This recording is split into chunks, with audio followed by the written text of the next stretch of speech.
جی ګرانو کتونکو یو ځل بیا هرکلی سفرنامې سره تړلی یو بنیادي څیز چې دی رپورتاژ دی نو رپورتاژ هم په شلمه صدۍ کې راغلو بیا باقاعده ولیکلی شو اسرار اتل صاحب پی ایچ ډي هم وکړه او کله نه رپورتاژ پښتو ته راغلی دی او تاسو څنګه ګورئ رپورتاژ ته که موږ دا خبره نظر کې وساتو چې کله نه پښتو ته راغلی دی نو بیا به موږ خوشحال بابا ته ځو ښه یعنی د خوشحال بابا چې هغه کومه هندوکوهنامه ده که نه نو هغه د سفرنامې نه زیات رپورتاژ زموږ هر څه کې ابتدا خوشحال بابا دی دا خوشحال بابا داسې یو شخصیت دی چې تاسو که په ژوندلیک باندې سوال وکړو که نه نو په ژوندلیک کې هم چې دا په تاریخ مرصع کې د هغه د بیاض نه کومه استفاده شوې ده هغه بیاض هغه خپل حالات لیکلي یعنی د ژوندلیک یو شکل هم خوشحال بابا شروع کړی دی نو اوس موږ د رپورتاژ هم چې ذکر کوو نو ما خوشحال بابا ته بوزو خدا دا چې د رپورتاژ کوم چوکاټ دی د هغې کومې فني غوښتنې دي او د هغې کوم تعریف دی نو هغه بیا په شلمه صدۍ کې موږ ته مخې ته راځي د هغې وجه دا ده چې د خوشحال بابا په وخت کې خو جرنالیزم یا صحافت په دغه شکل نو لکه اوس چې دی پرنټ میډیا او دا رپورتاژ چې دی دا د دې اوریجن چې دی اصل کې صحافتي دی یعنی د دې د اصطلاح دا ټکې او دا سیز راوچتېدل چې دا د صحافت نشي جرنالیزم نشي دي دا په انګریزي کې چې رپورټ دی نو دا رپورټیج شوی دی او دا رپورټیج اصل کې په فرنچ کې دی رپورتاژ هلته کې پرونونسیشن دی رپورتاژ او دلته دی رپورټیج په انګریزي کې نو رپورتاژ او رپورټیج په خپل ذات کې د صحافتي اصطلاحات خو چې کله د شاعرانو ادیبانو لیکونکو تخلیقي لیکونکو نثرنګارو د صحافتي رپورټونو ته وکتل چې دې نه خو ادبي صنف جوړېدی شي نو هغوی دا کار وکړو چې د یو کانفرنس د یو سیمینار د یو واقعي د یو ادبي فنکشن او ایون چې د یو سفر څه علمي ادبي رودات په ښایسته لهجه ښایسته ژبه او ادبي پیرایه کې داسې پیش کړی شي چې هغې کې لیکونکی د هغه ځانګړتیا د هغه ذات او شخصیت ښکاره شي نو داسې صحافت نه راووته دا ادبي رپورتاژ که داسې ادبي رپورتاژونه موږ په پښتو کې ګورو نو بلا ډېر لیکلی شوي خان عبدالغفار خان یو رپورتاژ لیکلی دی د شلمې پیړۍ تهذیب او جیل خانې هغه د خپل جیل کې په داسې تېر شوي دي او څه حالات دي نو د رپورتاژ په شکل لیکلی دي حالانکه هغه د ادبي رپورتاژ په نیت نه لیکلو خو باچا خان خو ډېر لوی نثرنګار و د پښتو ډېر تکړه لیکونکی و نو هغه د رپورتاژ یو حیثیت واخیست دغه شانتې کاکاجي صنوبر ځلې واقعیات لیکلي دي چې هغه مختصر دي او هغه په اسلم رساله کې او ځلې نور رسالو کې چاپ دي نو هغې د رپورتاژ شکل واخیستو یعنی دا هغه خلک زه یادوم چې لا رپورتاژ هغه ډېر فني چوکاټ ته نور راننوتی کله چې موږ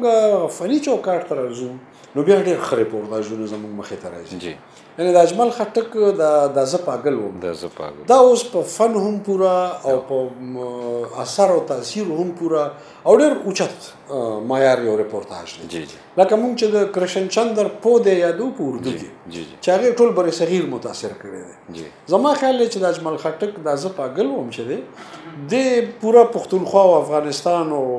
زموږ کویټه او دغه ټوله سیمه متاثر کړی چېرته چې د پښتو د رپورتاژ لیکونکي دي نو د اجمل صاحب د زه پاګل وم د سحر نه نشي وتی یو څیز چې دی چې څوک وایي چې رپورتاژ دی څوک وایي سفرنامه ده نو تاسو به لږه خبره په هغې هم کوئ د امب سفر نصر الله خان نصر ورسره د قیدوبند په نوم باندې تاسو تذکره کړې ده چې همیش خلیل صاحب یو رپورتاژ لیکلی چې هغه هم د دې زه پاګل هم د کیټګرۍ دغسې دې ته نږدې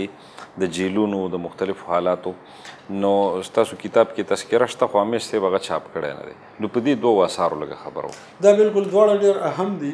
د امب سفر چې دی هغه د نصر صاحب رپورتاژ دی د نصر الله خان نصر ځینې خلکو ورته سفرنامه هم ویلې ده خو د هغې هغه مزاج چې دی ما خیال دی پاکستان ازادۍ نه وړاندې دی پاکستان ازادۍ نه وړاندې دی نو هغه اصل کې دی رپورتاژ غالبا چې دا په شپږ څلوېښتم کې دی نو هغه بالکل په دې وجه ډېر اهم دی چې هغه دور کې دی په دغه دور کې رپورتاژونه داسې عام نو بیا وروستو عام شو یعنې د یو ریاست یا د یو پښتون سیمې یا علاقې د سفر رودات به چې چا ولیکلو نو هغه شکل او هغه فارمیټ به د ریپورتاژ و یعنې د مټیانه تر اصحاب بابا نو اصل کې عنوان دی تر اصحاب بابا مهدي شاه باچا یو مختصر ریپورتاج دی نالیدلی سوات وړوکی ریپورتاج دی نواز طاهر صاحب دغه شان لطیف فهمي صاحب یو ریپورتاج دی ایوب صابر او دا ځینې خلکو لیکلي دي خو تاسو چې د اهمیت په حواله کوم خبره وکړو یو خو دغه د امپ سفر ډېر اهم ریپورتاج دی ډېر زړه زمانه کې دی او د همیش خلیل صاحب خو کېدوبند په نوم چې کوم ریپورتاج و نو هغه د بدقسمتیانو د هغې مسوده اوس همیش صاحب سره نشته چېرته ورکه ده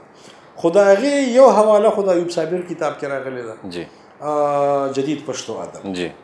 جدید پښتو ادب هم په 70s کې چاپ دی یو اویایم دوه اویایم کې چاپ شوی دی په هغه وخت کې خو هغه ذکر کړی دی خو همیش صاحب دا ریپورتاج په اولسي ادبي جرګه کې په اجلاس کې ورولی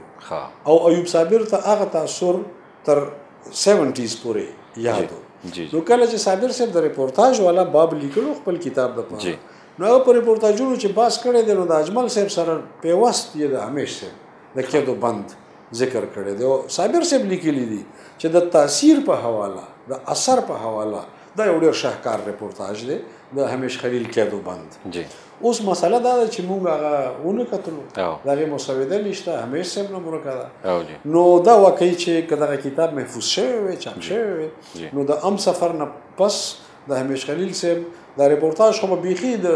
اجمل صاحب د ریپورتاج د پایې هغه شهرت او مقام حاصل کړی یو اخیری خبره سر له باړې تر باړهګلی سلیم راز صاحب بلکل جی ګوره داسې ریپورتاجونه خو لږ نور هم شته د مفلس دوراني صاحب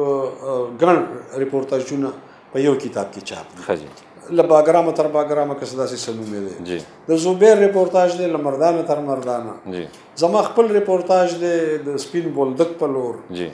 او تاسو چې کوم ریپورتاج یاد کو له باړې تر باړهګلی دا د سلیم راز صاحب ریپورتاج دی سلیم راز صاحب ګوره صحافي هم پاتې شوی ادیب هم خو و چې و سیاستدان هم و او په هغه ریپورتاج هم ما لیکل کړي دي دا زه خپل اعزاز ګڼم چې راز صاحب غوندې سړي په ریپورتاج ما لیکل کړي هغه ډېر د معیار ریپورتاج دی هم د ډکشن په حوالې سره د اسلوب په حوالې سره هم د واقعیاتو په حوالې سره او زه به دا وایم چې سلیم راز صاحب چې بنیادي طور نقاد و یعنې په شاعرۍ کې هم ناقد دی دا پکې یو بنیادي فیکټر دی هغه بنیادي څیز دی هغه په خپلو مقالو کې هم نقاد دی په خپلو کالمونو کې هم نقاد دی په خپله شاعرۍ کې هم نقاد دی نو په دې ریپورتاج کې یو بهترین ناقد دی بالکل او هغه تنقید چې ښکاري تریخ څیز هغه د خپلو جملو د اسلوب په بنیاد دومره ښایسته کړی دی چې هغه ریپورتاج په یو نشست کې سړی وایي نو عام ډېر اهم ریپورتاج له باړې تر باړهګلی په ریپورتاج نور هم خبرې کېدی شي خو ځینې اصناف موږ سره پاتې دي نو یو وړې دمې ته ځو ګرانو کتونکو موږ سره اوسئ یو وړه دمه اخلو